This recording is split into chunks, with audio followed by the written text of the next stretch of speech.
साथियों नमस्कार। उम्मीद करता हूँ आप सभी शानदार होंगे। तो साथियों, आपने कार्ल मार्क्स का थ्योरी ज़रूर पढ़ा होगा।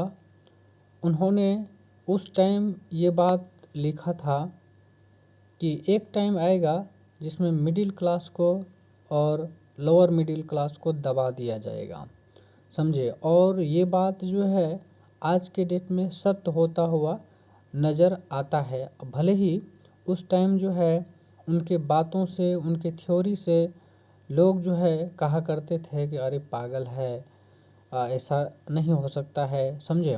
तो उनके थ्योरी को जो है गलत ठहरा दिया गया था।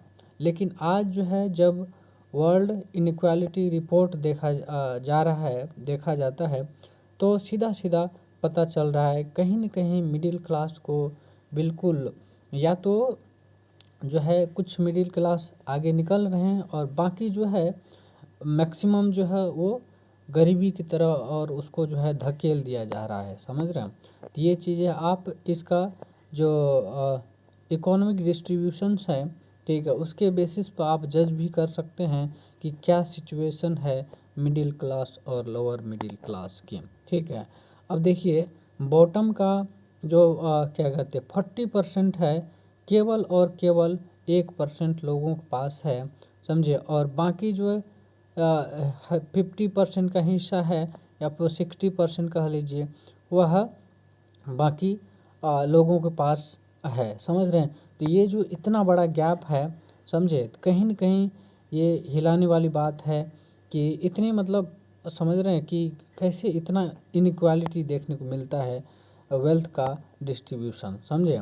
तो ये कहीं न कहीं ये जो मिडिल क्लास है, लोअर मिडिल क्लास है, आज के टाइम में ऐसा लग रहा है कि कहीं न कहीं एक टाइम आएगा जिसमें इसको ख़त्म कर दिया जाएगा, बिल्कुल सबसे निचली स्तर पर लाकर, है ना, गरीबी में और पिछड़े में जो है धकेल के रख दिया जाएगा।